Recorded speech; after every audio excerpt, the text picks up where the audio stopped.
Now we are recording. I'm letting everybody back in. And now we got the screen up. So yeah, thanks everybody for your patience. I didn't know how that would have happened otherwise. We are up on Facebook too. So yeah, we're gonna start with Jeremiah today, as we said, this new book, this new prophet. We read Isaiah, and he's considered the big prophet, the biggest prophet by length. But in reality, as I said, Jeremiah is pretty long as well. Not as many chapters, but actually more verses. And interestingly, as we talked about when we read Isaiah, we believe, many people believe, many biblical scholars believe that there was more than one Isaiah. That was an Isaiah that wrote in the 700s and then wrote about 100 years later.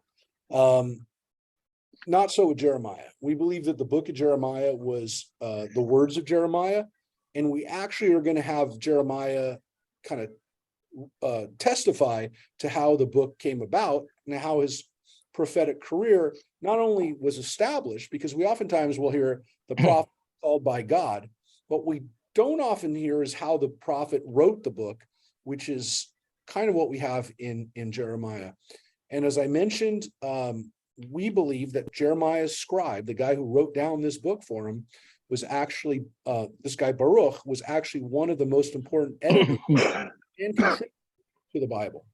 So he's this is a very important book of the Bible. Because again, it gives us a little look into maybe how the Bible was edited and compiled.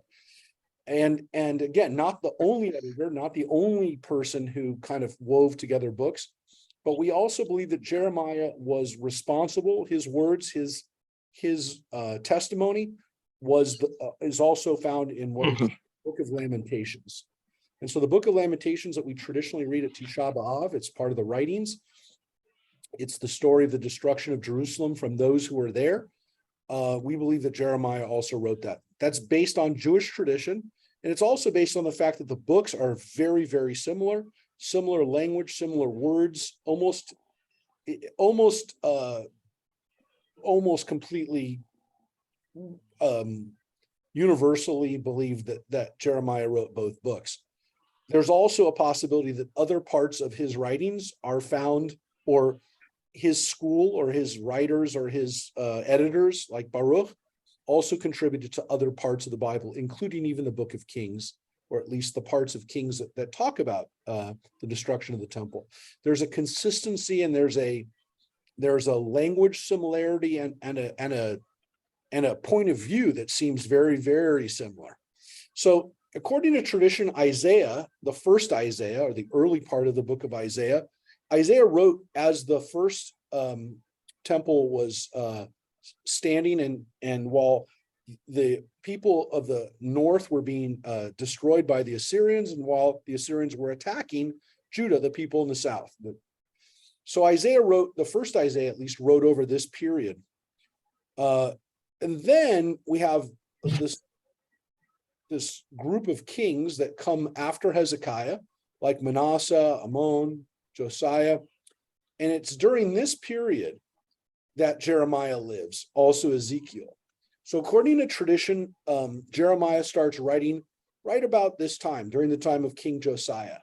And as we talked about when we read the book of Kings, Josiah was really a standout as one of the greatest kings, at least from the standpoint of the priests, and at least from the standpoint of what we would consider traditional Jewish observance, in that Josiah did away with all the worship of other gods. He did away with all the idolatry. He did away with all of the priests that were not offering the way that the people in Jerusalem were offering. And he was loved and beloved by the people of the temple, particularly, again, the Kohanim. He did not have a very long reign. As we've mentioned, he was killed in battle by the Egyptians. He only reigns for about 20 years, but he took over as a young man. He took over as an 8-year-old. So he really didn't reign as an adult for that long. But what he did, at least from the standpoint of the of the priests was that he revolutionized or kind of brought back Judaism. And it's during this period that according to the Book of Kings, that they discovered or rediscovered what we would consider the Book of Deuteronomy, or maybe the Torah itself. Some people believe the whole Torah, some people just believe the Book of Deuteronomy. What's interesting is the Book of Deuteronomy also seems to be literarily very similar to the Book of Jeremiah and to the Book of Lamentations. So much so that some people think that the Book of Deuteronomy was written by Baruch, or that circle of people that lives around this time. And this time, as you know, is right about the time that the Jewish people are going to watch the destruction of Jerusalem. They're going to suffer through that. They're going to experience that loss. You can see here the Book of Lamentations is also included during this period. And Jeremiah lives before and after that destruction. So he goes into exile with the people. And so if he writes over about a 40-year period, we see different styles in the Book of Jeremiah, different feelings, especially in the Book of Jeremiah, which is very important, because the first part of Jeremiah we're going to read, the first 25 chapters or so, are very, very different than the last part of Jeremiah, because the first part of Jeremiah are what we call the warnings or the accusations. They're the most negative part of the book, which is him trying to warn the people before the destruction. After the destruction, his voice and his style turned into something a little bit more positive, which is the restoration and the hope that people will come back. We have that in Isaiah, but when it comes to Isaiah, we believe, most people believe, that it's actually two different writers. And the reason is, and you read it, there are different styles of literary style. They're not just different feelings. There's different words employed. There's a whole different lexicon. There's different words that you only find in the first and not in the second, and vice versa.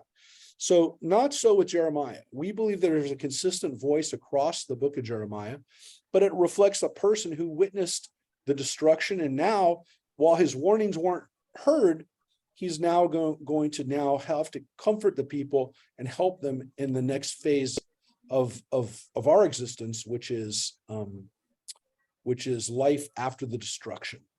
Jeremiah does not live to see the temple rebuilt, which happens about 70 years later. So he doesn't live to that point. We believe that second Isaiah does. We believe that second Isaiah lived after Jeremiah. And so he got to actually see that. Jeremiah doesn't, but he has hope that it's going to happen. So we're going to take a look at Jeremiah now. We're going to start reading it. Any questions or comments or anything? Again, I showed up this chart that we've used before, just so you can kind of, again, reformulate again and kind of like help you bring back. Again, there are parts of Jeremiah that are verbatim, testaments from the book of Kings, Second Kings. And so you will see, like here, it says Second Kings, 24, 25, 24, that's the end of the book of Kings, which talks about the destruction. And it all deals with these people who succeed Josiah and who are part of the people that actually have to witness the destruction. And as you can see, the kings of Judah during this time are Josiah's sons, Jehoahaz, Jehoiakim, Jehoiachin, and then Zedekiah, the last king. But those are kings who are descendants of direct descendants, sons actually of Josiah. So that is the historical time we're talking about 625 to about 570, 580, right after the destruction. So let's take a look at Jeremiah, the very first chapter. And again, the information about Jeremiah himself doesn't come at the beginning. The first weeks, we're not going to get the narrative. In some prophetic books, we get no narrative. So just so you understand, the fact that we have any narrative at all is actually beneficial, because, or at least beneficial for those who love history, because we don't get it. Sometimes we literally get just a line like the one we're going to read. These are the words of so-and-so, the son of so-and-so. Sometimes that's all we get. So we get a lot more than that, but we're not going to get it. We're not going to get most of it yet. We're going to get a little bit in the first 25 chapters, but after the first 25 chapters, we actually do get a little narrative. And for those who like to be in the realm of history, we will see that again. All right, so let's take a look. And Rosemary, if you'd read for us from the beginning of the book of Jeremiah. The words of Jeremiah, son of Hilkiah, one of the priests at Anatot in the territory of Benjamin. The word of God came to him in the days of King Josiah, son of Ammon of Judah, in the 13th year of his reign, and throughout the days of King Jehoiakim, son of Josiah of Judah, and until the end of the 11th year of King Zedekiah, son of Josiah of Judah, when Jerusalem went into exile in the 5th month. So that again just tells you what I just showed you, but for you to see what those years are in 586, BCE, which is when the exile happened. So this is about 625 to 586 over those periods. Yeah, I mean, this is the setup. And now here are the words. The word of God came to me. Before I created you in the womb, I selected you. Before you were born, I consecrated you. I appointed you a prophet concerning the nations. Okay, well, we need to talk about that line for just a second.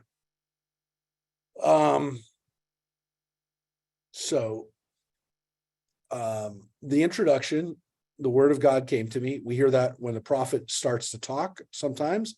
We saw it in the book of Isaiah already. We're going to see it in the other prophets we're going to read. That's very normal.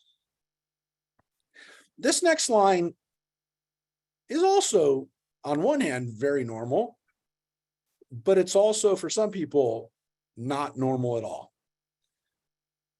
Let's take a look. Before I created you in the womb, I selected you. Before you were born, I consecrated you. I made you holy. I made you kadosh. I appointed you a prophet concerning the nations. And again, that seems to me not just Israel, but all the nations. Or at least you're talking about the nations. Maybe you're talking to Israel, but you're talking about Lagoim. We're talking about to the nations, or regarding the nations. But this line is vitally important to lots of people, because the way that they understand this line has ramifications for our very world. Does anyone want to guess why? Don't have to guess. It's very important to people who are against abortion. Yeah. As we've discussed in other classes at other times, the Bible really doesn't have a very clear definition or legal consequences or pretty much anything to say about abortion. Okay? It's just not there. That doesn't mean abortions were easy to come by in the ancient world. We don't know. There's not a discussion about it. But there isn't a discussion about it. Okay. The only line we have in the entire Torah, which is where we derive our laws, is that one line in Exodus where it talks about two men fighting, and one of them ends up causing a miscarriage to a woman, to a pregnant woman, and that the penalty for the miscarriage is monetary compensation. It's not a life for a life, which is what that section talks about. So from that, some people have derived, and again, Jewish law derived, that a fetus is not exactly the same as an existing life, that it's considered a potential life. There is no other discussion in the Torah about this. Jewish law deals with abortion in the Talmud. And overall, the Talmud definitely allows for a fetus for the existence of a fetus to be terminated if the mother's life is in danger. The Talmud is very specific about it. It's very clear that a existing life of a mother takes precedence over the fetus. Okay, that's clear from the Talmud. But what Jewish law was regarding abortion over the last 2,000 years, at least of post from Talmudic period, from the Mishnah period till today, there were probably different teachings and different interpretations based on where you lived and what rabbi you talked to about this. In the last 40 years, it's definitely become a different issue within Judaism, where it's become somewhat of a political issue amongst within the Jewish community itself. It doesn't surprise anybody that the Orthodox have a more stringent view on abortion than more progressive, Reform and conservative, Reconstructionist Jews. That being said, it's difficult to know how Jewish law would view abortion in the context of, against the backdrop of the national debate, if there wasn't different variations and denominations of Judaism. It's difficult to know. Well, we do. So what difference does it make? It's a hypothetical to think about what Jewish law would be like otherwise. Today, we have a situation where, the more ultra-Orthodox views on abortion are much more consistent with the more conservative religious Christians in our country too. So that being said, there are oftentimes allusions and references and quotes from this line of Jeremiah 1:5, regarding the fact that a fetus is created by God. And therefore, if it is created by God, it must be protected. I give you that background because here's the line. Here's the context of where it is.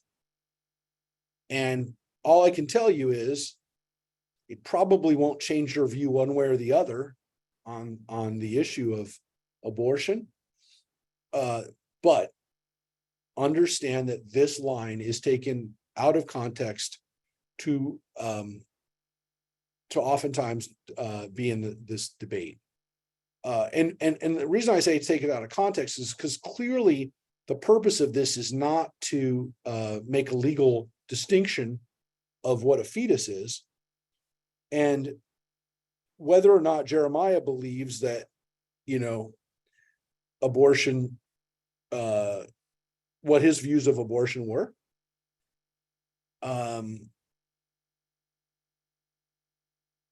There is this understanding that Jeremiah has, at least, even if he's speaking poetically, that he has a divine mission that was part of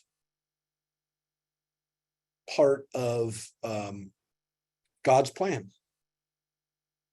Yeah. Now, does that happen with every child? Does it happen with every fetus? I mean, you can make that argument, right? That everybody has a special role to play, whether or not you're going to be a Jeremiah or not, and people are going to read your words 2,600 years later. There is a chance that, I don't see why you couldn't believe that every person has a destiny that was kind of shaped from before they ever came into the world.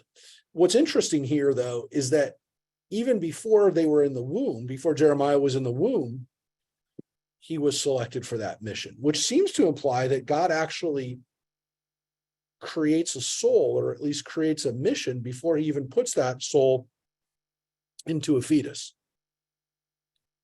Because before I put you in that womb, before I created you in that womb, I selected you. Again, the line is a typical poetic word, a doublet, which is before you were born, I consecrated you. So B'terem means in the womb, and Beten, which is before you were in the uterus. The words terem and beten are definitely used as synonyms, right? Somebody else may have a different translation, before you were born. the probably the better translation is before. So before I created you in the womb would be maybe for Terem, and then before you were in your mom's belly. But I mean, people, that would be considered a little silly to say it like that, but you could also translate it before I created you in the womb, or before you were in the uterus, and then the next line could be before you were implanted in the uterus. You know, so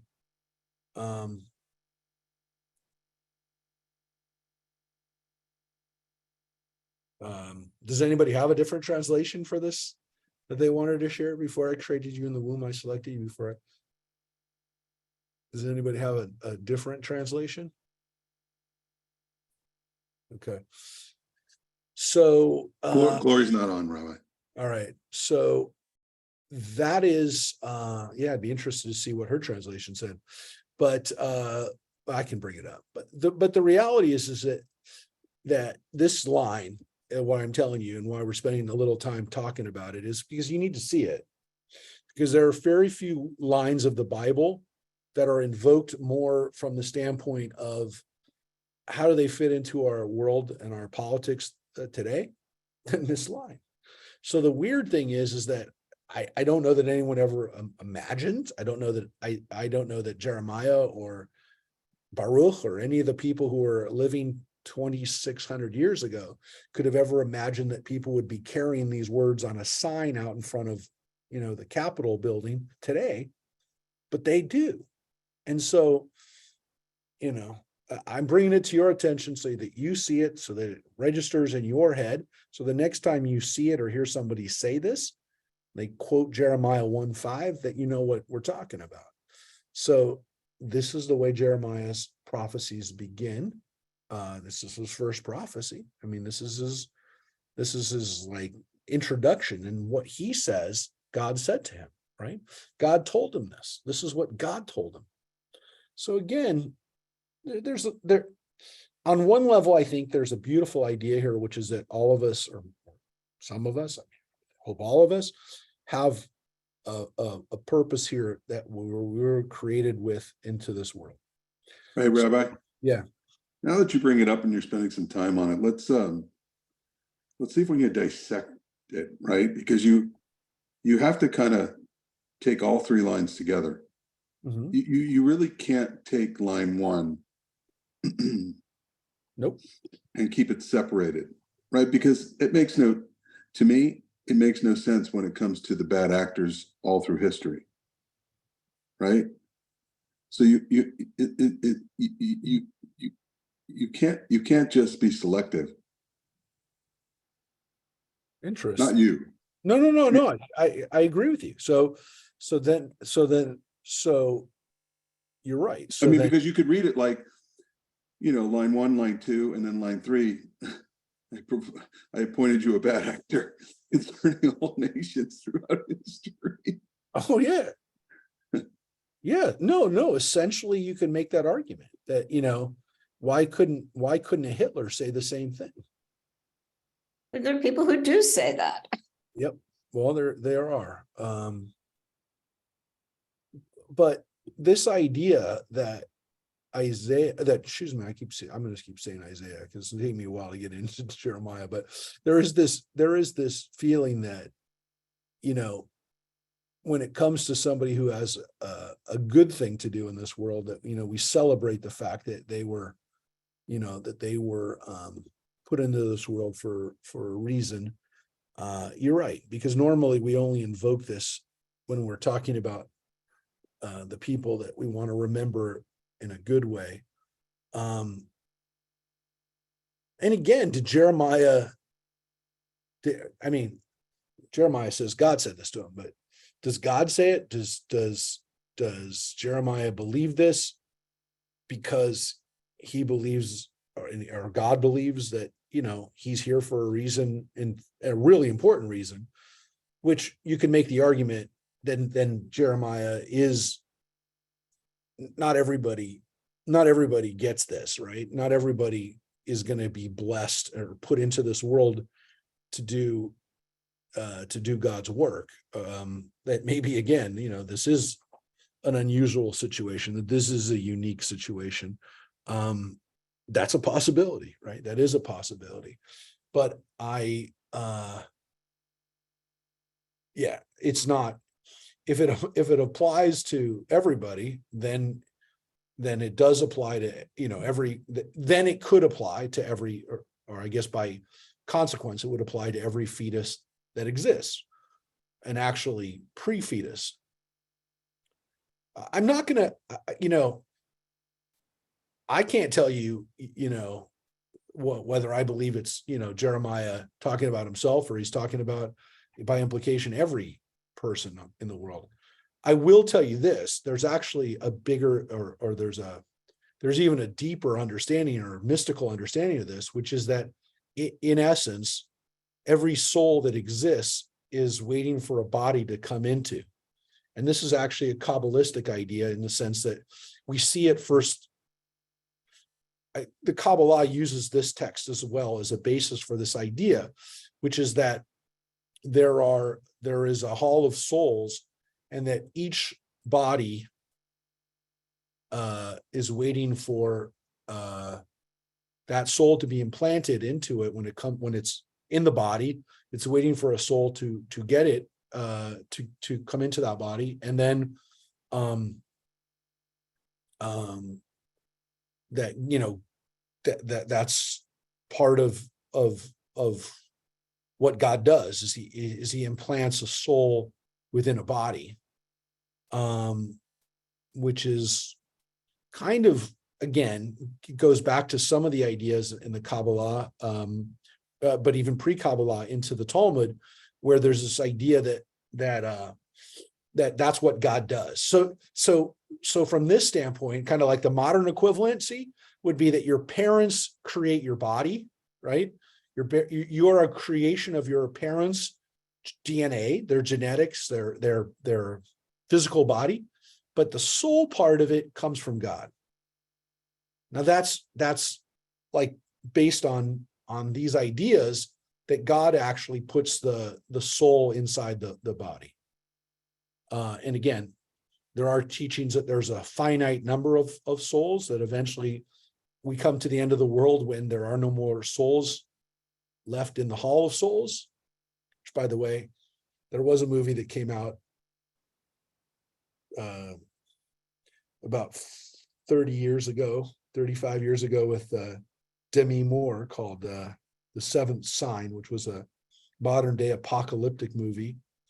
And she is, it's got a lot of Christology in it too, but it has some Jewish mysticism, which includes this idea that there's only so many souls, and then God would either have to replenish the Hall of Souls, or we'd have the end of the world, and there'd just be no more life anymore.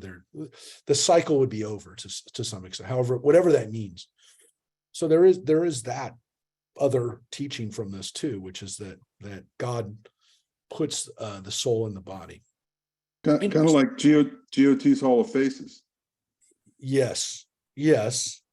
Which also is kind of based on this idea that's in the Talmud of a golem, which is, the golem is created by people. People can create a golem, which is basically, it's, by the way, it's the basis for the Frankenstein story. Many people believe it's the earliest version of a Frankenstein story. And for those who've been to Prague, it's a big part of Prague's tourism is the golem, because the golem, created by Rabbi Judah Loew, supposedly, who never claimed he created a golem, but other people did. He created a golem using the rabbinic teachings. It's mentioned in the Talmud, okay? It's mentioned that it was done. There's not a lot of descriptions of it. There are in some other Kabbalistic books of how to create a golem, but essentially a golem is a human being that's created out of the dirt, out of the clay, like we were created out of the clay by God. The difference is that because human beings can't create a soul, it is an entity that has no soul. And so it's missing that God, that holy peace that like Jeremiah has, like you and I have. We all have a soul, but a golem doesn't have a soul. So the golem can be animated by life. It can come to life, but it never really doesn't have a soul. So it can't really have a consciousness. It doesn't know right from wrong. It really can't even be, and this is why we have the discussion in the Talmud in the first place. Can a golem actually be counted as part of a minyan? Can it be counted as a responsible person? Can it be, for example, considered to be liable for damages or for murder or anything? If it doesn't have a consciousness, can it really be held responsible for that? So that's kind of what a golem is, and why there's a discussion about it. Because there's this idea that it's basically an automaton, but it's not in the sense of robot. It just doesn't have, it has no morality. By the way, it's one of the reasons why the Talmud actually also is very strong on the idea that if someone doesn't have the mental competency to be convicted of a crime, you can't hold somebody who's mentally incompetent responsible for committing a crime if they don't understand the consequences, if they mentally can't figure this out. So that's way before we had any competency hearings and things like that in America or in the modern world. The Talmud holds that essentially a golem or an individual, a human being that doesn't have the mental capacity to understand right from wrong can't be held liable. So very interesting. There are very interesting discussions about this in the Talmud. So they're there not from a theoretical standpoint. Hey, can you create it? They don't really get them. The mechanism for creating a golem isn't there. It's referred to, and it's also, again, kind of the basis for the later Kabbalistic and mystical ideas of a golem, but it's really from the context in the Talmud of how can you hold something without a consciousness or a soul responsible. So this is an important line. It's kind of a basis for these, at least it's a symbol or a signal, or kind of like it's real. It's one of the few places in the Bible where there's even a reference to this. But is it really a reference to it, or is it more of a poetic statement about the fact that Jeremiah believes, or again, God in fact told him, you've got a mission, man. You've got something to do. And whether or not you want to do it, I put you here for this reason. That's what Jeremiah is told from the beginning, which, from the standpoint of what we're going to be talking about over the next few weeks, Jeremiah believes he's doing God's work. And that allows him to suffer tremendously. Because if you understand that he felt he was there for a reason, you can understand, again, why he suffers and why he allows himself to be treated the way he does, because he knows, or he believes that he's doing God's work. So let's kind of read what he does. Here's why he does it to some extent, because God told him to, and that's what he's here for. Here's what he tells him. I replied, "Ah, my sovereign God, I don't know how to speak, for I am still a boy." And God said to me, "Do not say, I am still a boy, but go wherever I send you and speak whatever I command you. Have no fear of them, for I am with you to deliver you, declares God." Yeah. So don't be afraid. Al tira. And so Jeremiah, much like Moses before him, said, don't send me, God. I'm not up for this. Okay. I can't do it. I'm still a boy. I don't know how to speak. And God says, don't worry. I'm with you. Do what I tell you to do. Don't be afraid, because I'm with you. So Jeremiah believes he was created for a purpose. God told him, I created you for this reason. And God also tells him, no matter what, I'll be with you. And I will save you. I will save you. So he does have that knowledge, helps him probably get through some really rough days. If you know this, you have that certainty that Jeremiah had, it helped him a lot. God reached out and touched my mouth, and God said to me, "Herewith I put my words into your mouth. See, I appoint you this day over nations and kingdoms to uproot and to pull down, to destroy and to overthrow, to build and to plant. Yeah. This is real important. Re'eh, right? Hivkadati hayom, which, by the way, very similar words to what we have in Deuteronomy. Look, see, pay attention. Shema, right? Ra'ah or re'eh, look. These are words that we have a lot of in the book of Deuteronomy. And again, hayom, this day, right? We have this all the time in Deuteronomy. Hayom, right? Like in Ve'ahavta, right? Hayom, this day. And he says, I'm going to put you over the nations and kingdoms too. And this is the important part that people always pay attention to uproot and pull down, to destroy and overthrow. What they forget is that he also is telling him also to build and to plant. It's not just to tear down, but I'm gonna replace what I take down. So it's not just destruction. It's not just an upheaval. And so we don't go around tearing everything down and just going, wow, whatever happens, happens. There's a plan. There's an idea right from the beginning. Leave note and lean Toa, to build and to plant. There'll be a new start.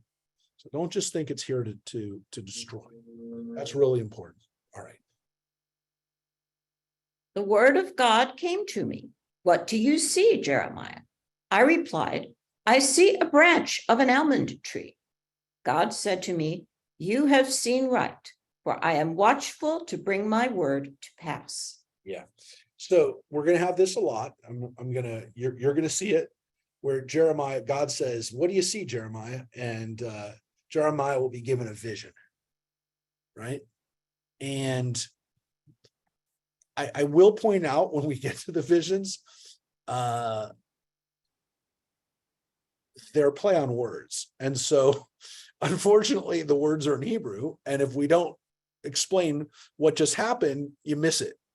Because the note will say it. And again, this is an example where if you don't read the note, you're going to miss what just happened. Because the almond tree, I see a branch of an almond tree. In Hebrew, the almond tree is a shaked, it's shakedia. It's the almond tree. It's a symbol of Tu B'Shvat, by the way. It's a symbol of the early parts of spring, the almond tree. It's one of the first things that blossoms, right? So if you look at this, it says the shaked, right? And then God said to me, you're right, Jeremiah. That is what you win. You're watch, because I am shoked. So the word here is watchful. So the word shaked, almond, is now played on with the word shoked, which is to be watchful. So it only makes sense if you read the Hebrew, or again, if you read the notes, and we will, when we get to one of these visions, understand that the vision itself, like what the guy sees, isn't necessarily as important as what it means linguistically, and what is the message which is contained in the word, in the Hebrew word. So when we get to those things, we'll point them out. So here it's a play on the word shaked, almond, it becomes the word watch. Okay. And he says, I am watchful to bring my word to pass. I'm going to pit. So it's God that's going to watch. God says, I'm going to watch what I say or what I have said, and it's going to come to pass. And where do we read those, by the way, those warnings? In the book of Deuteronomy. So Deuteronomy had those warnings. They're also in his book, in Jeremiah's book, but it's God saying, those warnings I've been giving you for so many years, we're paying attention to them now. That we're shaked. We're going to be watching this. And the word of God came to me a second time. What do you see? I replied, I see a steaming pot tipped away from the north. And God said to me, from the north shall disaster break loose upon all the inhabitants of the land. So now this time, this other thing that he sees is a pot, a seer, in Hebrew, a seer. Now, in this case, again, we don't know exactly what the other meanings of this might be, But it says right off the bat, it's the pot is tipping from the north. It's a pot that is falling over, and the stuff in the pot is coming out. And what that is, again, is that from the north, and it has the word here again, saphon, from the north is going to, this is where disaster is coming from. And it's going to happen to all the people. All the people are going to be hit with this disaster. So this is more of a vision. Again, we're not exactly clear why it's a pot. We're not really sure if that's a play on something that other people knew. The word seer could be used, means something else, in the sense that, like, is there a reason why a tipped pot represents danger or destruction coming from there? I mean, I guess if it's hot food, it could burn you. It's not good. It's not good that the pot tipped over. It's not where it's supposed to be. It's supposed to be in the pot. So this is the destruction that's going to come from Babylon in the north. This is a reference to the Babylonians coming against us. For I am summoning all the peoples of the kingdoms of the north, declares God. They shall come and shall each set up a throne before the gates of Jerusalem, against its walls round about, and against all the towns of Judah. And I will argue my case against them for all their wickedness. They have forsaken me and sacrificed to other gods and worshipped the work of their hands. Yeah, well, that's what's going to happen. There's going to be destruction. And why? Because the people of Judah have forsaken me and sacrificed to other gods and worshiped the work of their hands. This is the main theme in the book of Jeremiah. The people have worshiped other gods, and now the punishment is at hand. You've had a lot of time, you've had a lot of warnings, you've seen what happened to the Assyrians, what they did to the north. You've had warnings, I've sent you prophets. Stop worshiping other gods. That is most of what Jeremiah is concerned about. There are other things that Jeremiah talks about.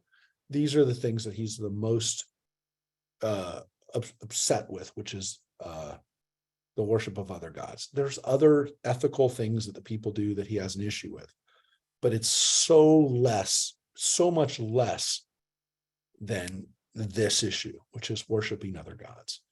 And you'll see a lot of allusions to it coming up, but right here, this is where you see it for the first time. So you gird up your loins, arise and speak to them, all that I command you. Do not break down before them, lest I break you before them. That's a warning. That's a warning to Jeremiah. So Jeremiah, get ready, get tough. You're going to have a bad time. It's not going to be easy. But again, he says, do not break down before them. Otherwise, I'll break you. So there's a little warning to Jeremiah. I make you this day a fortified city and an iron pillar and bronze walls against the whole land, against Judah's kings and officers, and against its priests and citizens. They will attack you, but they shall not overcome you, for I am with you, declares God, to save you. Yeah, and there you have the introduction to Jeremiah, the first chapter, and this is at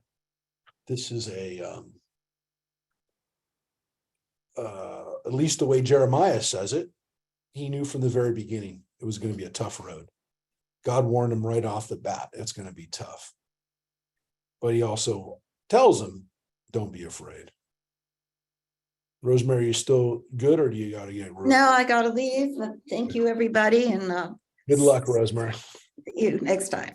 Bye. All right, thanks, Rosemary. So I'm gonna continue on. Judith is actually oftentimes our reader, but Judith is actually in Philadelphia right now. She's back east, enjoying some time with her family. So I'm going to continue on reading a little bit for the next couple of chapters. And again, the reason why this chapter, and I want to make it clear, as we go through the chapters, you're going to see chapters that don't necessarily seem to follow in a chronological order.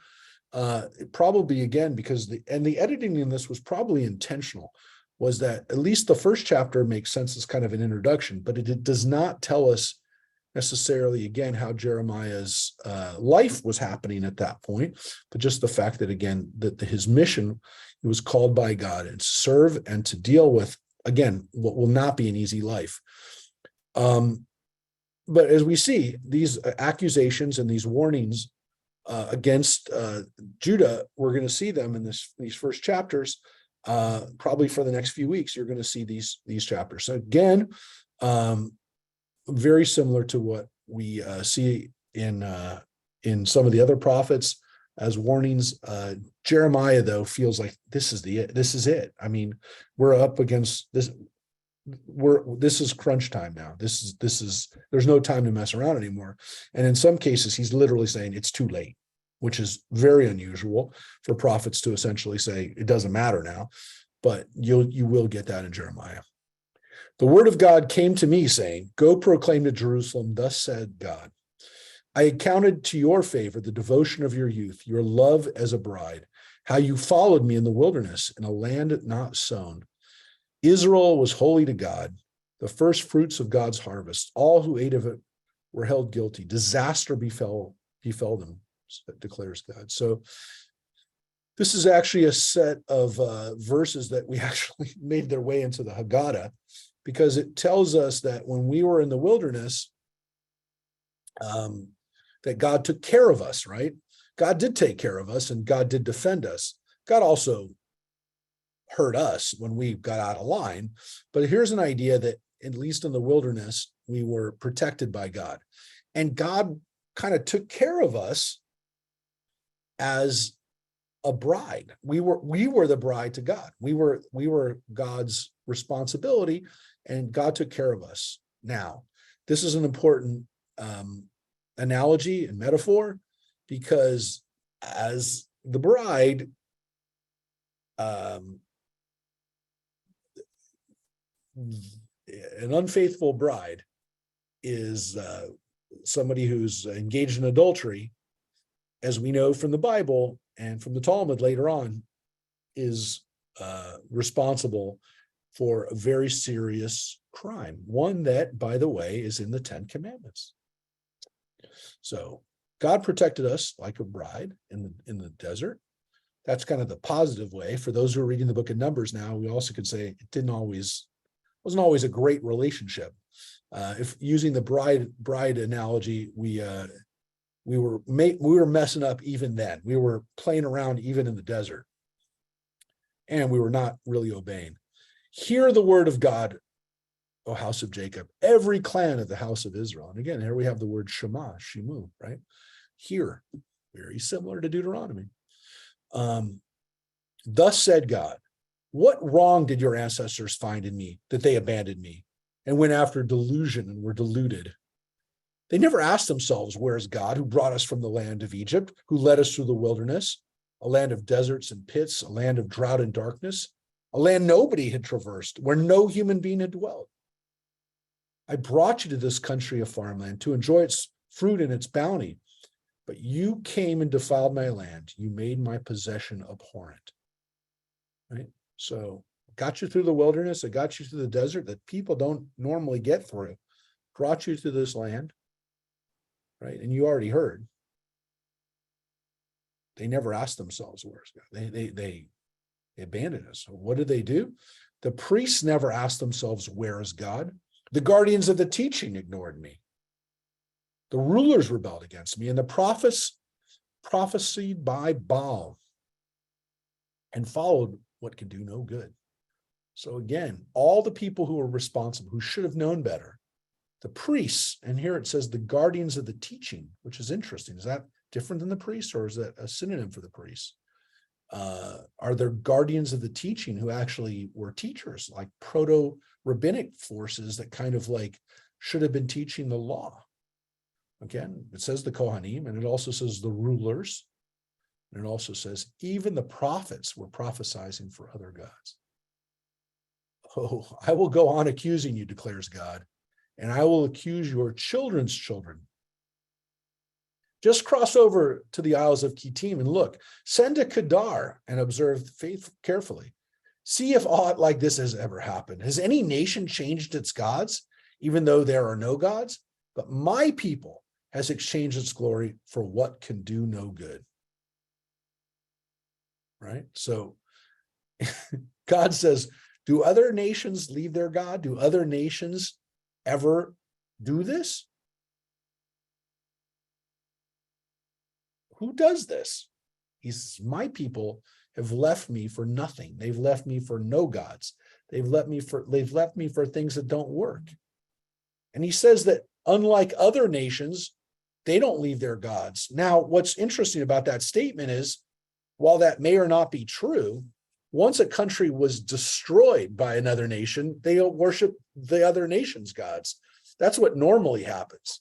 So that's the normal process. It's not that once a people's destroyed, so is their God. Their gods are destroyed too.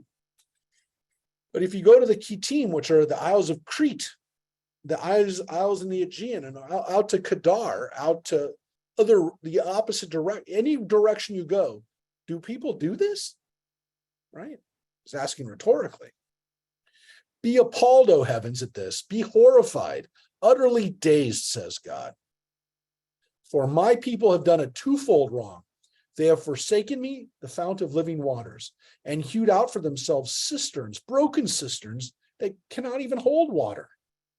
That's a beautiful vision. God is like a fountain of living waters, Maim Chaim. And they've made themselves other wells. They had a fountain. They had a natural spring of water, of living water that was alive. And instead, the people are drawing water out of a well, a cistern. And it's not even a good cistern, it's a broken cistern. But what is a cistern? A bore? This is a pit that people dig themselves. It's not even a well. It's not a well where you dug into the ground and hit an aquifer. It's a cistern, which is a hole in the ground, a reservoir, if you will, where you create a place of water where there was no water before, but you did it with your own hands.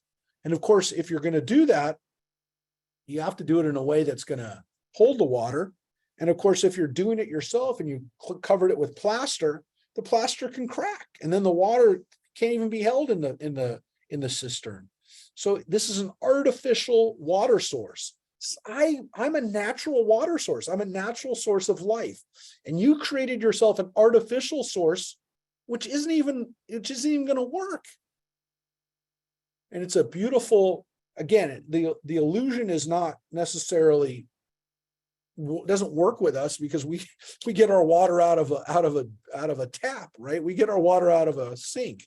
So we didn't even understand this, but it's the difference between going to a well where there's always water and it comes out of the ground and it's natural living water and healthy water. Usually, by the way, usually the spring is a healthy source of water. It's called living water because it's not water where it's sitting water, right? What happens in stagnant water? Get sick. Living water is water that flows. They're waters that are natural and they're constantly replenished, which means, again, usually they don't get bacteria. They didn't understand about that then, but they did know that if you drank bad water, you died, you got sick. And here they're saying, you had a natural spring. I'm your natural spring. I'm living water. And yet you're drinking this dirty water, in some cases, water that would kill you. And it's not even water you can rely on because it's broken. The system is broken. So it's a beautiful phrase, because again, not only did you leave me, life, you left it for nothing. You left it for death. So it's a beautiful phrase. It's a beautiful analogy. And again, a little lost on us for people who don't think about this, but for most of human history, where you got your water would determine whether you were going to live or not, right? So that is beautiful phrase. Is Israel a bondman? Is he a homeborn slave? Then why is he given over to plunder? Lions have roared over him, have raised their cries. They have made his land a waste, his cities desolate without inhabitants. Those two, in Noph and Tapanes, will lay bare your head. See what price you have paid for forsaking the eternal your God, who led you in the way. So who's this a reference to? The Egyptians. The Egyptians. So you think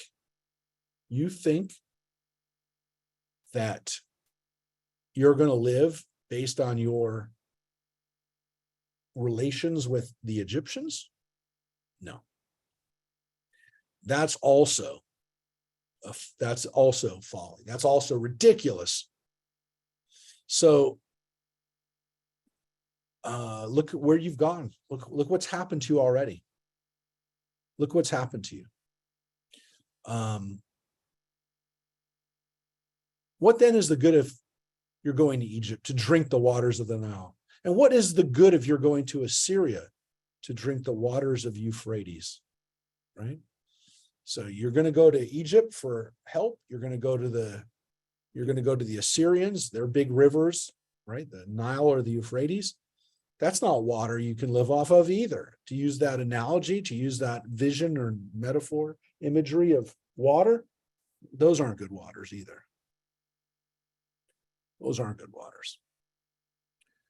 Let your misfortune reprove you. Let your afflictions rebuke you. Mark well how bad and bitter it is that you forsake the eternal your God. That awe for me is not in you, declares my sovereign, the God of hosts.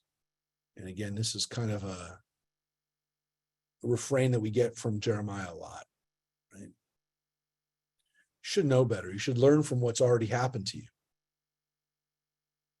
Again, there's no sense of awe. There's no sense of pachad. There's no sense of fear. You have no sense of what's happening, that this is playing out again because you've forsaken. For long ago you broke your yoke, tore off your yoke bands, and said, I will not work. On every high hill and under every verdant tree you recline as a whore. There's the imagery, pretty strong.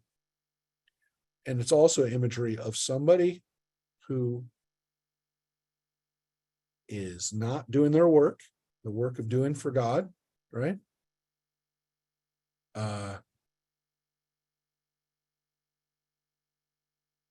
And we also have this imagery of adultery, which we'll get over and over again in Jeremiah, that you are a whore. I planted you with noble vines, all with choicest seed. Alas, I find you changed into a base and alien vine. And here we are being compared to the vines, to something that should be given forth grapes, good stuff. Though you wash with natron and use much lye, your guilt is ingrained before me, declares my sovereign God. So this is interesting because it tells you what kinds of things that people used to clean, to wash, to purify themselves with that aren't necessarily water. Now, this is kind of like soap, except it's heavy duty soap. The equivalent, of course, today would be actually more bleach, right?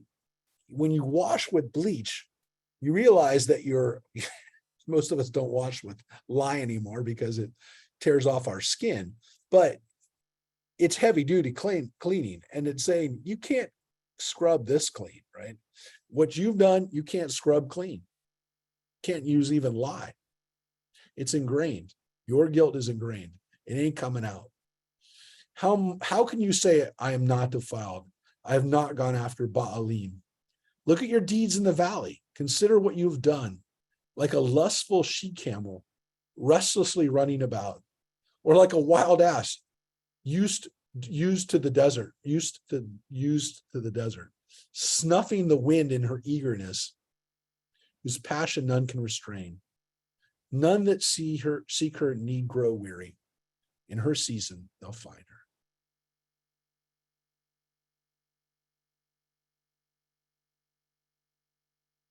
Save your foot from going bare and your throat from thirst. But you say, it's no use. No, I love the strangers, and after them I must go. So again, here we're not only compared to whores, but we're compared to lustful she-camels and wild asses that are running around like animals in a sexual way. So that's what we're doing. And again, we're going after strangers. Like a thief chagrined when caught, so is the house of Israel chagrined. They say, their kings, their officers, and their priests and prophets, they said to wood, you are my father, to stone, you give birth to me. While to me they turn their backs and not their faces. And in the hour of their calamity they cry, arise and save us. And so again, you pray to those idols, you pray to the statues, you pray to the stones that you made, the stonework. And now when you're in trouble, you come and cry to me, save me.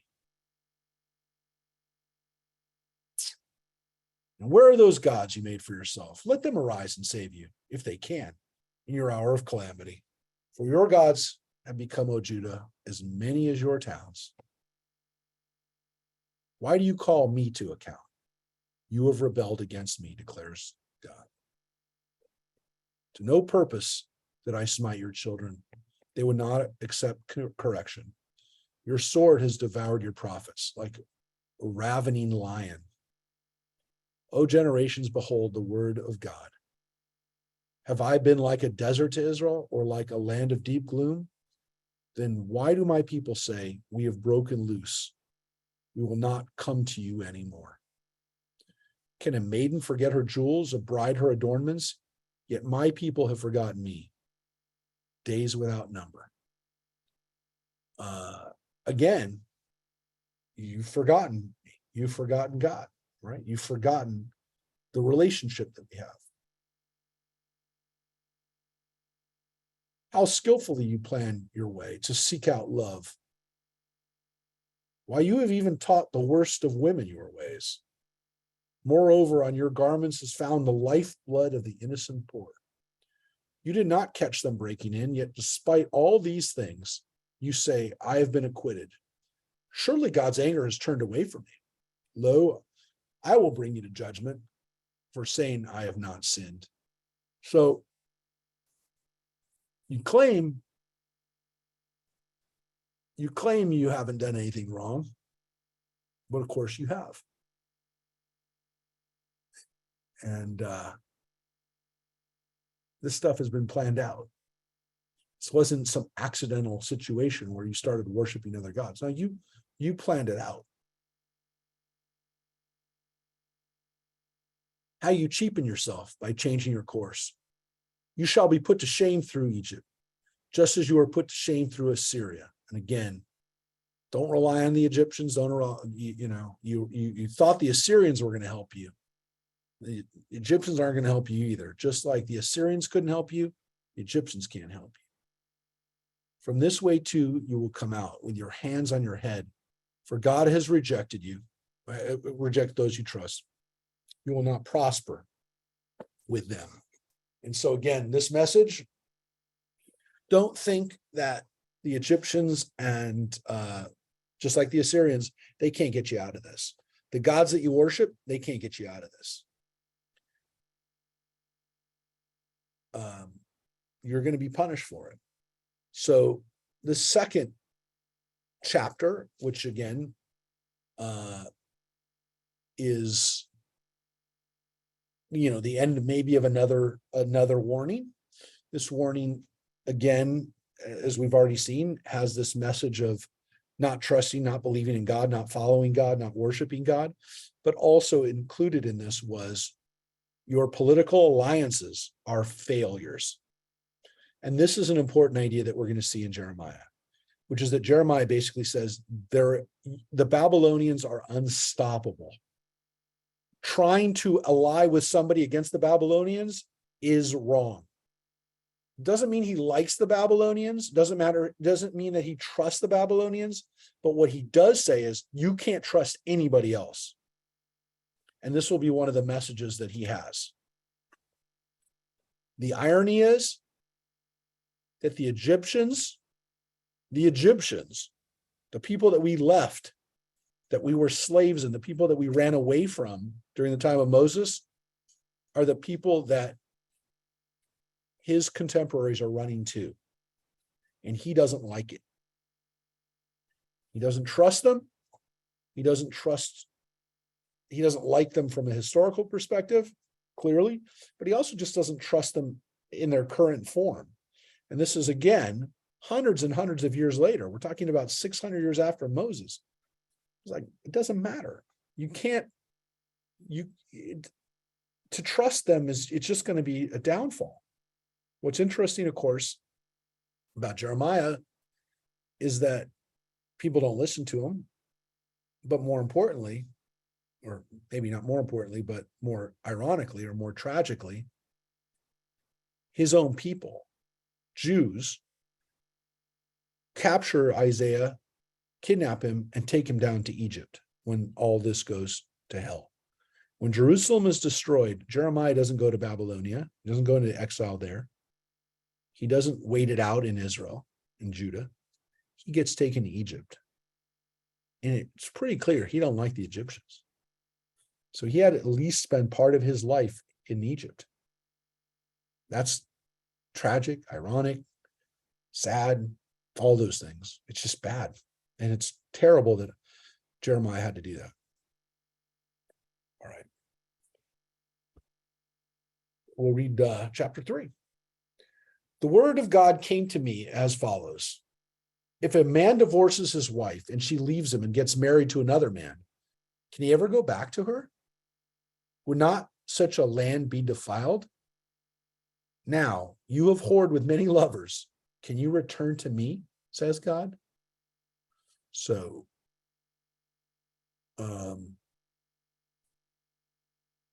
how is this relationship supposed to work now? And again, he compares it to a matrimonial situation between a man and a wife. Can a man divorce his wife and then go back and marry her after she's been with another man? The answer is no. According to Jewish law, say sometimes it happens, but it's against Jewish law. We're technically not allowed to marry somebody that we've been married to in the past if they've married somebody else in the middle. Meaning a man can't have a first wife, marry somebody else, or have her marry more importantly, that she marries somebody else and comes back to him as a third wife or as the return. She can't have a return engagement. Can't do that according to Jewish law. The reason for that, by the way, was not because they didn't believe in love that could be rekindled. Had nothing to do with that. It had to do from a more practical standpoint that they didn't want people to essentially prostitute out their wives.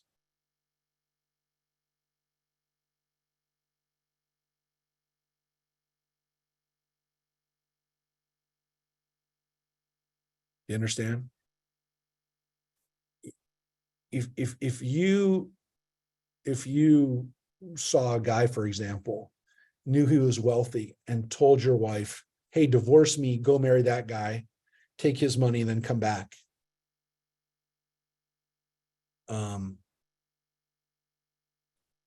That would be considered like a form of prostitution. So that's why Jewish law prohibits that kind of behavior. It does get problematic, or it has been problematic in the past, where people just genuinely thought they could do better, realized that they couldn't do better, and then decide to get remarried.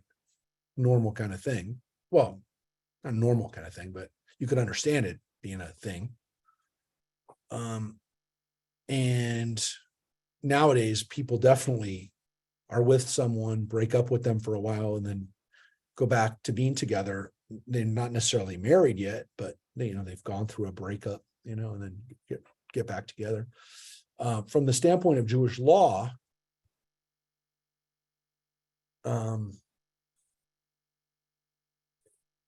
it's a problem if you're married.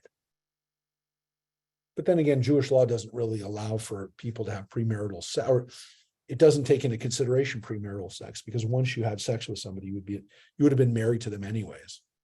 So he uses this as an image because it doesn't, it's a rhetorical question. You can't come back. You can't come back. Yeah. How old was he when he made these words? How old is Jeremiah? It's a good question. Now, we don't know the order of these prophecies. So the prophecies don't necessarily follow a chronology. It's not that necessarily chapter 2, he said that after chapter 1, or chapter 4 was said after that. We don't know how old he is. He says, by the way, when he first starts, he's young, right? So he's a young guy.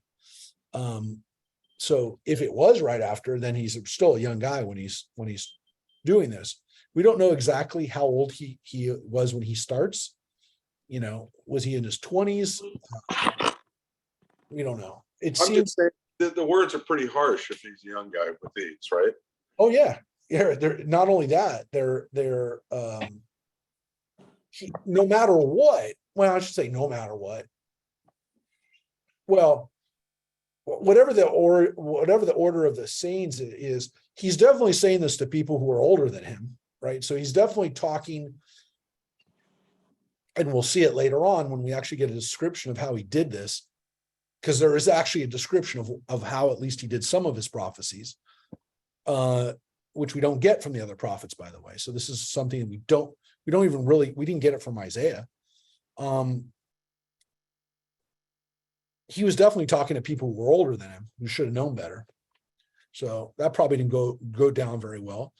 But yeah, at least when he's doing some of his prophecies, he's young, and he's definitely younger than some of these people, because if he's prophesizing for 25 years, 30 years, before the destruction of the temple, even then he's probably like 20. He's in his 20s, maybe 25, 30, even if this one was said right before the destruction, he's still younger than a lot of the guys that he's talking to, including the king, including people in the royal court, including other prophets. All those things he's going to talk about. So we actually see who he had problems with, which is very rare. Again, it's one of the cooler parts of Jeremiah, is that we actually get to see how a prophet works, or at least conceivably worked when they're on the outs with the Isaiah never seems to be on the outs. Isaiah doesn't seem, even though he talks about a suffering servant, and we assume that he suffered, maybe again that's second Isaiah, but the first Isaiah he seems pretty well entrenched in the court. He seems to be, right there with the people who are making the decisions. Jeremiah definitely would have been, I mean, we'll see it, trust me. He was riling people up. He's also part of the power system because he is a priest. He's not like some marginalized guy who didn't have a voice or didn't have a future. He's a Cohen. He's his father Hilkiah was one of the main priests in the court and for Josiah. He was, maybe we don't know he's the same Hilkiah, but according to tradition, Hilkiah was the one who found the book of Deuteronomy and brought it to Josiah. So he was not like an outsider, but he definitely upset people inside the court, as we're going to see when we get to it. All right. So here's another part of his prophecy. That whenever we see the words Ne'um Adonai, which means translated as that's what God said, these are God's words, not mine. These are Ne'um Adonai, means God's word. Here's another idea, or another part of this prophecy, right? Look up to the bare heights and see, where have they not lain with you? You waited for them on the roadside like a bandit in the wilderness, and you defiled the land with your whoring and your debauchery. And when showers were withheld and the late rains did not come, you had the brazenness of a streetwalker. You refused to be ashamed. So again, this is third chapter. There's a whole lot of discussion about comparing us to prostitutes, a whole lot. We're only in chapter 3. So the sexual imagery in this is very pronounced. It is not just saying you went whoring after them. It's literally, you are like out of control sexually with your idolatry. I mean, and again, sometimes it was that sexual idolatry, using sex for the worship, but it's not so much even that. It's not even so much that you're actually using sex for your worship. It's that worship is like being a prostitute, and not even somebody who's doing it, is not even doing it from the comfort of their own home, right? They're not even running an escort service. These are common streetwalkers. And it shows, again, you have no fear, you have no shame. And that's, again, the word zonah is translated here as a streetwalker, as opposed to some of the other words that are used for this type of behavior. And again, that's why they use the word streetwalker. I'm sure that's not what the King James did not have the word streetwalker in there. But it'd be a similar idea now, which is, again, you have no shame, you have no sense of fear, you have no sense of consequence. You don't care if anybody sees you. And you're also, it's kind of dangerous. They knew that. Glory's on. What does hers say? Glory, what does yours in verse 3 say? Verse 3, yet you have the brazen look of a prostitute. Yeah. Wow. You refuse to blush with shame. Yeah. So the word prostitute, what did it use in verse 2 for prostitution in the end? It also says prostitute, but you have lived as a prostitute with many lovers. Yeah. That's what you have in verse 2. Let me double check here. Where does it say? Oh, wait, hold on. 2, 1 second. Defiled the land with your whoring and your debauchery. Hold on. Did you- Yes, you have defiled the land with your prostitution and wickedness. Yeah. Yeah, the word debauchery isn't actually necessarily the translation of ra'atecha. It's your bad behavior. But whoring there is the word zonah, is the same word as you have here. Again, whether you're going to call it prostitution or streetwalking, in the Bible, there's words that are used for cultic prostitution, which is clearly in a religious context. And then you have also the word zonah, which is a prostitute, a sex worker. So there were distinctions, by the way, and they're obvious, because the word for a sex worker in a cultic sex worker, cultic prostitute, a cultic prostitute will be a zonah, kadesha. The streetwalker or the prostitute is a zonah, and it's the word we still use in Hebrew for a prostitute is a zonah. If we say somebody's a zonah, it means that she's there's no escort, there's no sense of any kind, there's no courtesan there. They wouldn't use that word, which implies more of like as somebody who has a more of a kept woman, a mistress type idea. That's not what this is. This is literally, and that's why they translated to streetwalker. So again, this is really base. And again, the sense that they have a lot of lovers, right? That there's a lot of people that we're going after, which again, to use those analogies, there's a lot of gods that we're worshiping. Just now you called me Father. You are the companion of my youth. Which, of course, in this case, you say,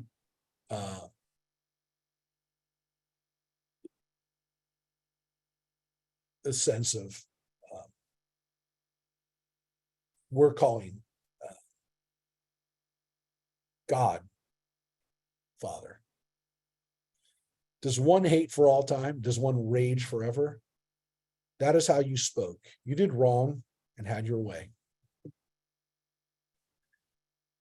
Well, that's the end, at least, of that those prophetic words, because now this goes into a little bit of narrative, which is why when you see the style of how it's laid out, it goes from prophetic poetry to prose, to narrative prose. God said to me in the days of King Josiah, have you seen what rebel Israel did, going to every high mountain and under every leafy tree and whoring there? And again, this happens during the time of King Josiah. So this is happening while the Josianic reformations are going on, when Josiah was doing what was right. So again, Josiah is trying to clean it up, but even he's not effective, or can't have it. It doesn't happen right away. So you have a king who's actually trying to get people not to do it, and they're still doing it. I thought, after she's done all these things, she will come back to me, but she did not come back. And her sister, faithless Judah, saw it. So again, rebel Israel and faithless Judah. That's what happened. So again, Israel was doing what's wrong. He's talking about the northern kingdom there. But here he's saying Judah didn't respond. Judah didn't stop either. So people are still doing it. They have the ability to stop. They have a king who's trying to get it to stop, and it's not. I noted because rebel Israel had committed adultery, I cast her off and handed her a bill of divorce. Yet her sister, faithless Judah, was not afraid. She too went and whored. So again, this imagery of adultery and of Israel and Judah being seen as adulterous women, rebel Israel is thrown away, is literally cast away, is given divorce. That's the word that's used.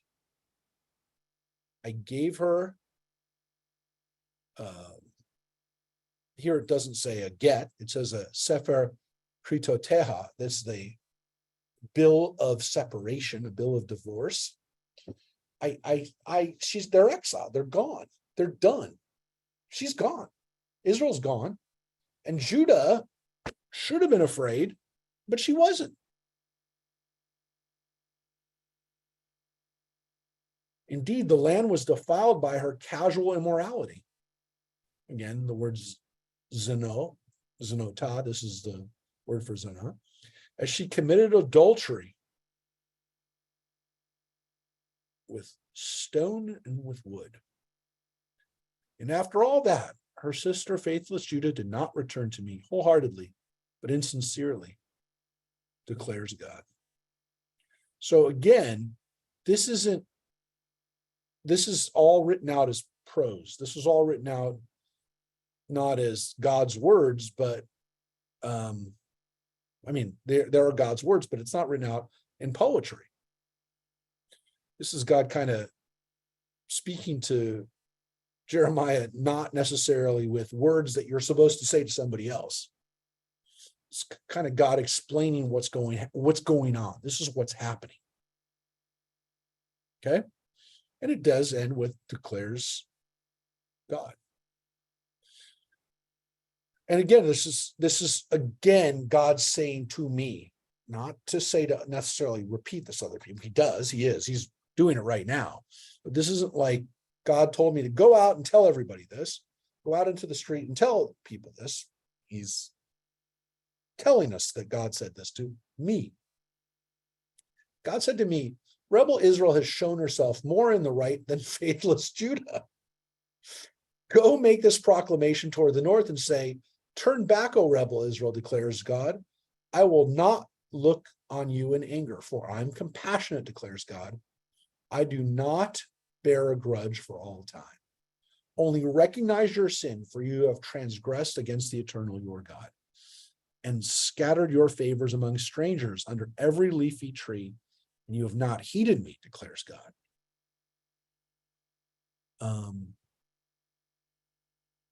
Not sure why. I'm just looking to see right here. I'm not really sure why it says it like that, but that's what it says. So God says, tell Israel, turn away and,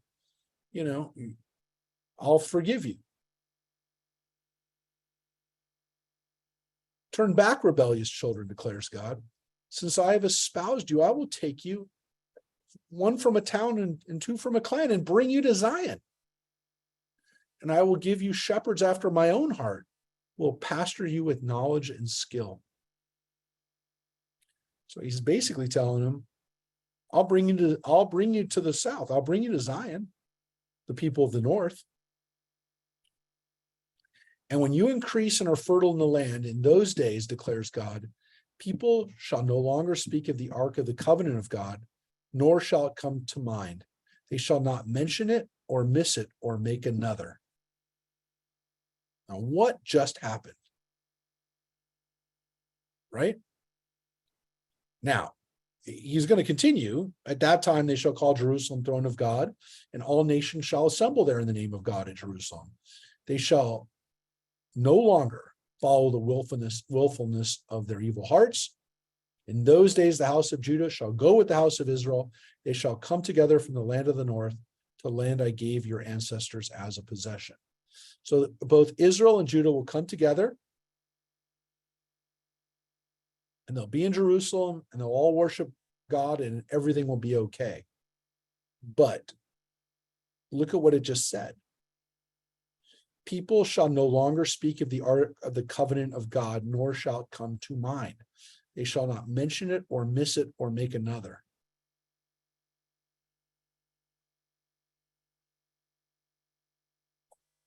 Folks, where's the ark? Where's the ark? If Jeremiah just told the people they're not going to miss it anymore, what are they saying? It's not there. Glory, does your Bible have a commentary for that, for verse 16? Yes. Okay. The Masonic age of the new covenant, numbers have increased. Let's see. For the fuller meaning of the Hebrew underlying the phrase, see note in Genesis 1:28. Nor will another one be made. The Ark of the Covenant, formally symbolizing God's royal presence, will no longer serve that purpose when the Messiah comes. Well, that's a very Christian interpretation of it, because it doesn't say that here, right? But you can understand, why it says that in the Christian tradition here. But it's got references to other Bible verses. I don't know if you want that. 1 Samuel 4:3. I haven't looked it up, so I have no idea what it says. So they're talking about other times when the ark was taken, and the ark was taken by the Philistines. We read about that, the book of Samuel, where they took it in battle. But yeah, here it's not there. I mean, according to this, the ark isn't there anymore. So, and again, however it's supposed to mean what it means in the future, is it's not coming back. And people won't miss it. They won't make another.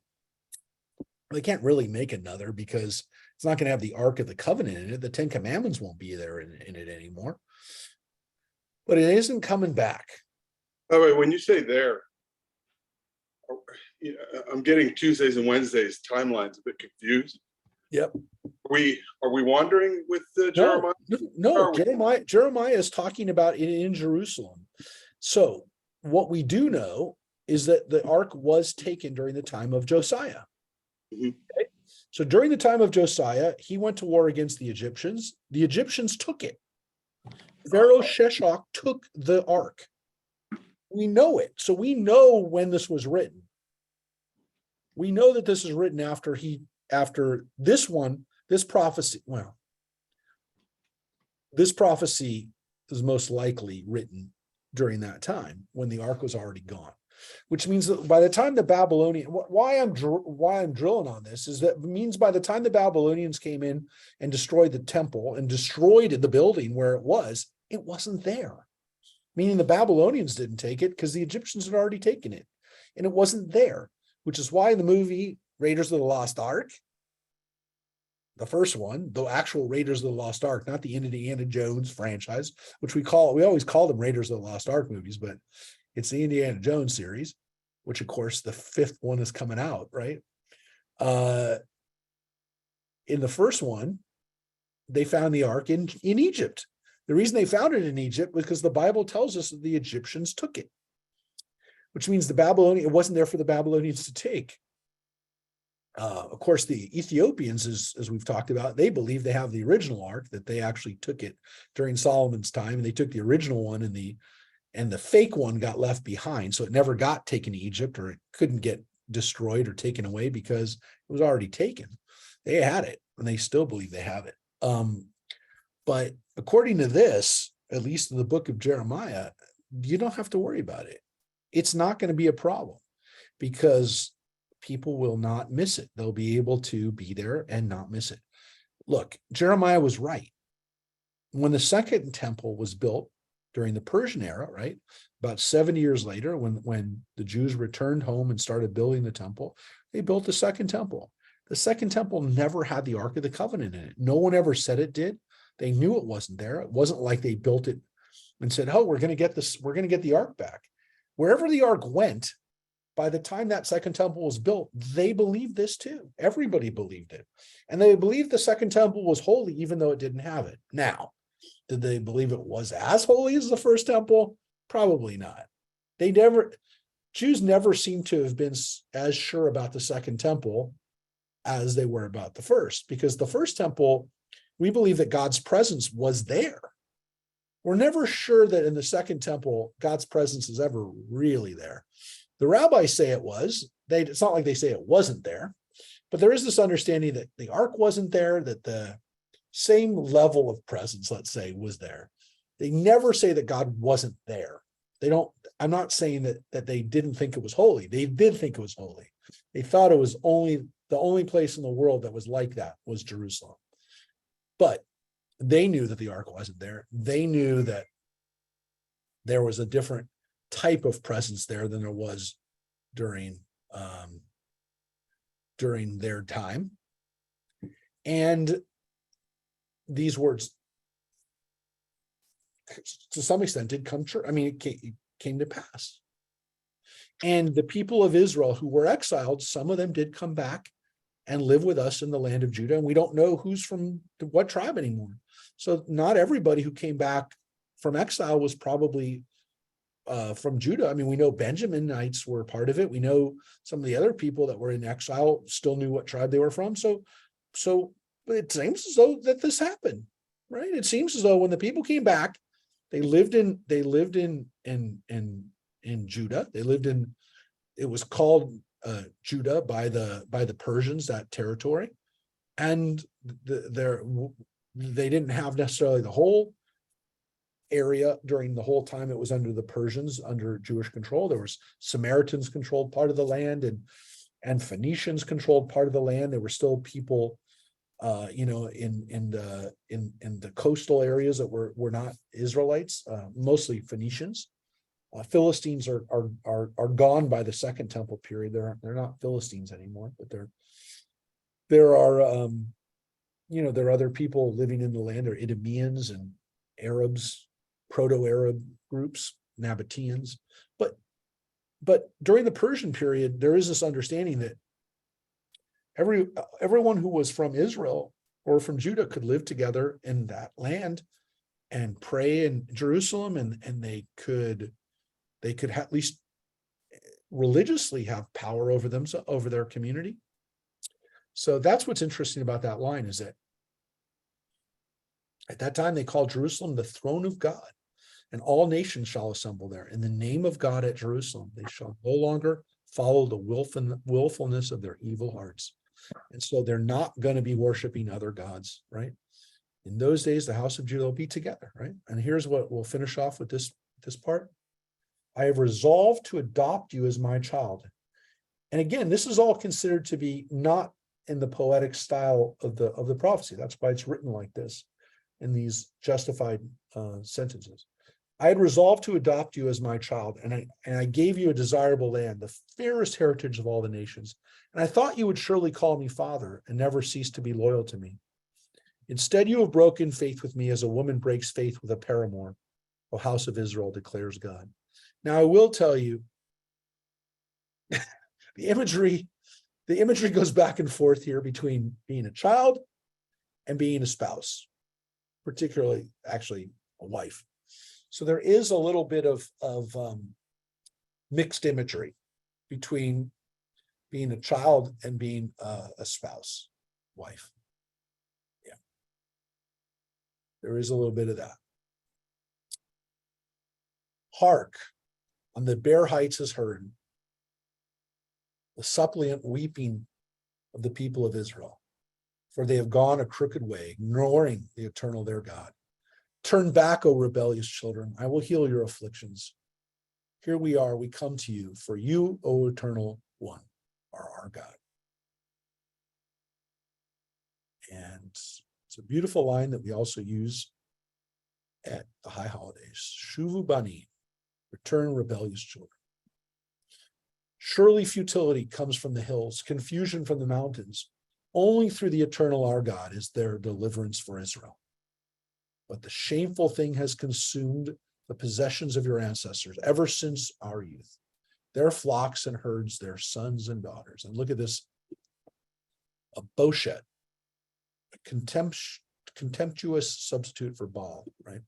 So when you see the word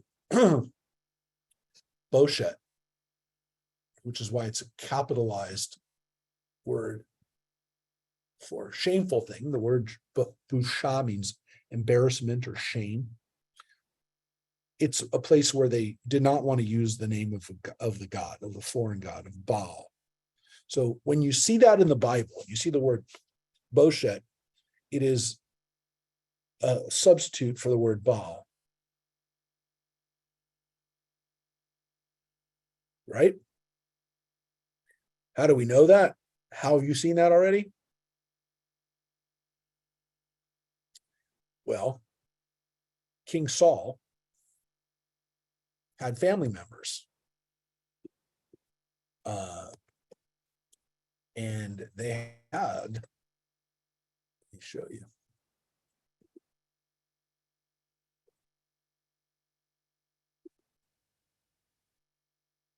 Show you one of them ones, Ishbosheth, the second monarch of the kingdom of Israel, who succeeded his father Saul. He reigned for 2 years, during which time he was at war with David. He was killed by his own captains, including Abner. So Ishbosheth was what the Bible calls him. His name was actually Ishbal. He had Baal in his name, Eshbal, or fire of Baal. And so the Bible didn't want to keep his name as Eshbal, and so they called him Esh or Ishbosheth, which is actually a play on the word Esh, which is fire, into Ish, which is a man, and Boshet, which is shame. So the Bible calls him Ishbosheth, which is instead of fire of Baal, his name becomes man of shame. So the word Boshet is a synonym. There's another one that we have in the Bible, Mephibosheth. He is the son of Jonathan, right?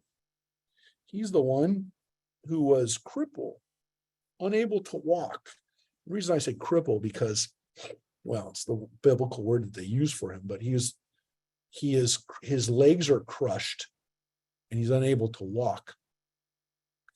He would have been a legitimate heir to the throne.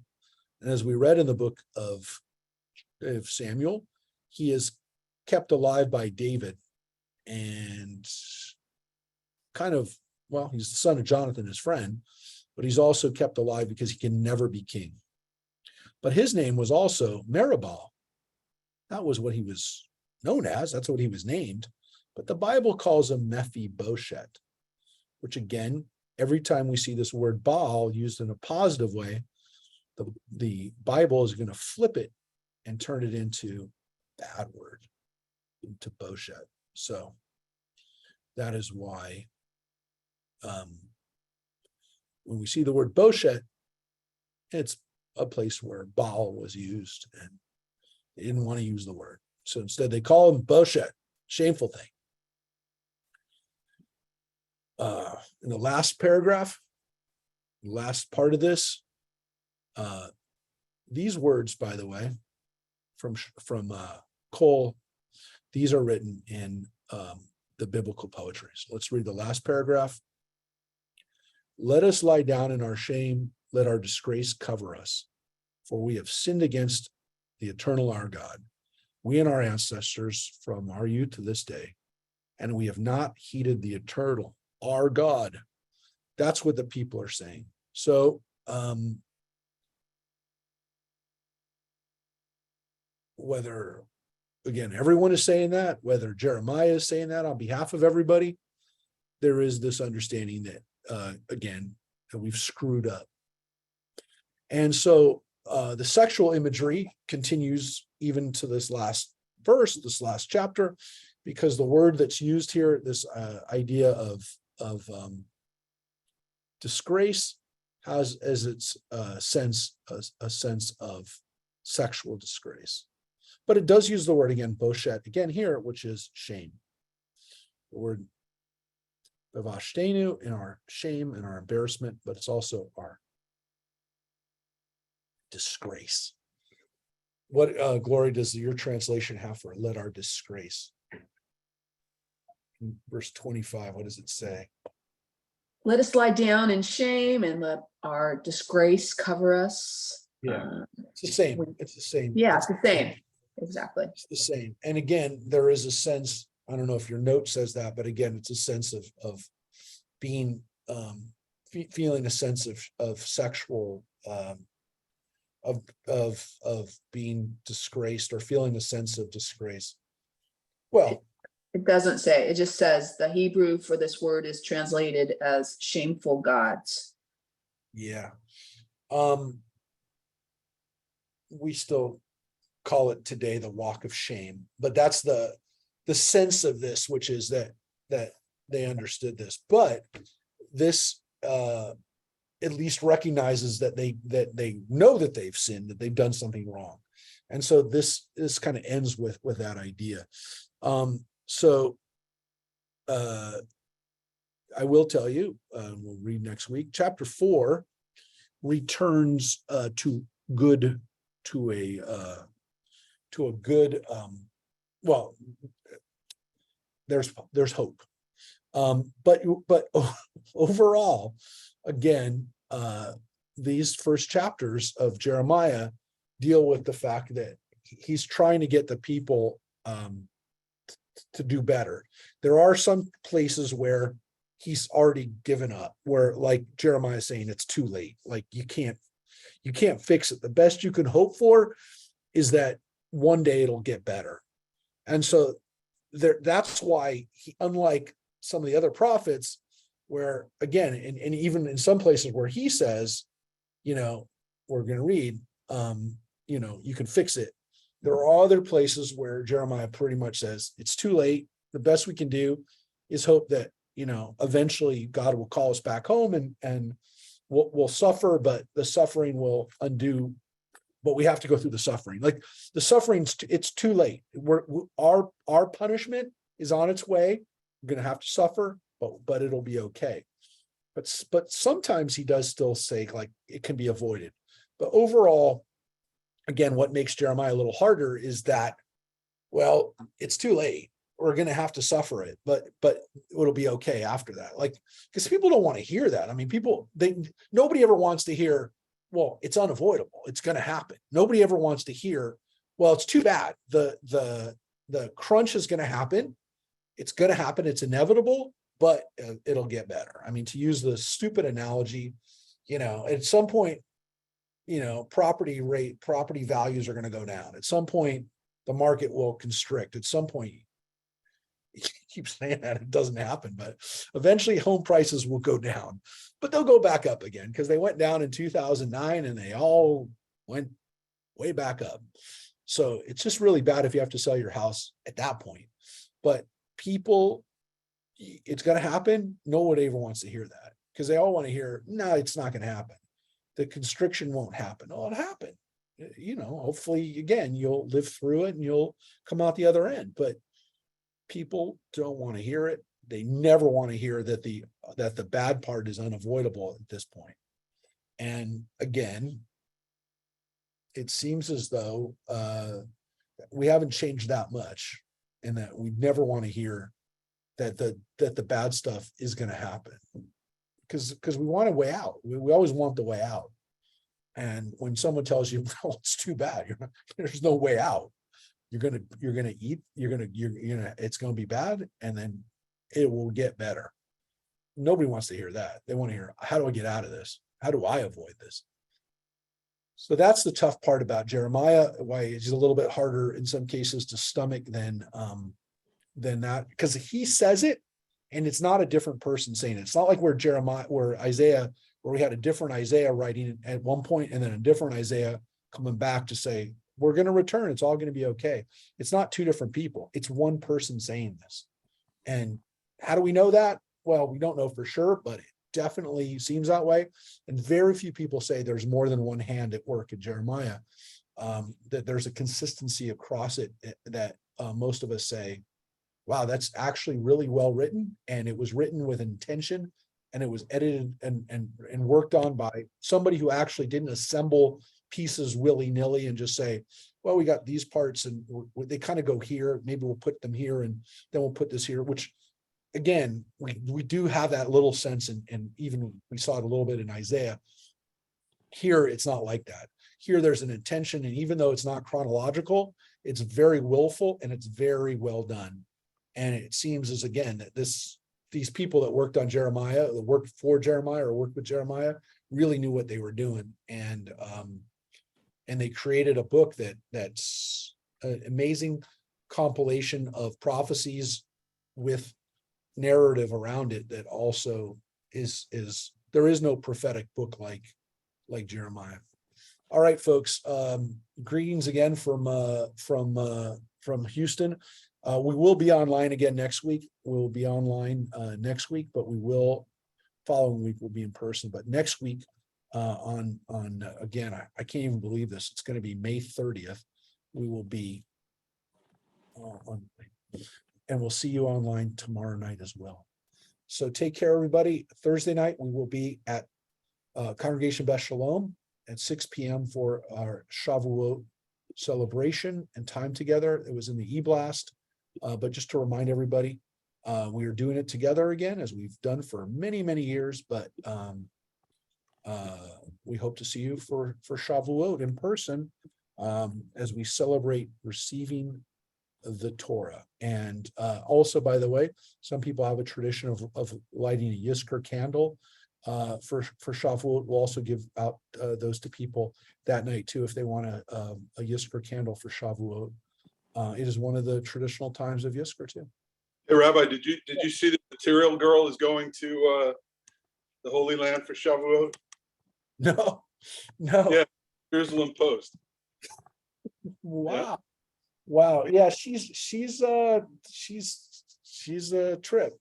And yeah, I've not met her, but I know people who work with the people I know the people who've taught her, if you will, and the Kabbalah Center, people who've worked with her. And she takes some of the stuff really seriously. I thought it was interesting. She speaks no, she can read Torah. She's spent a lot of time and effort. She can read this stuff in the original, man. Which again, I'm not commenting on anything other than the fact that a lot of us can't. So at least she takes it seriously that she wanted to read our text in the original languages. So again, not commenting on her or her talent or her behavior or anything else, but there's a lot of us who haven't spent the time trying to learn the Hebrew, and you got to give her you got to admire at least that. I do, at least. I don't think you have to, but I agree. I do. All right, everybody, take care. Thanks, everybody. Thank you. Bye. Bye.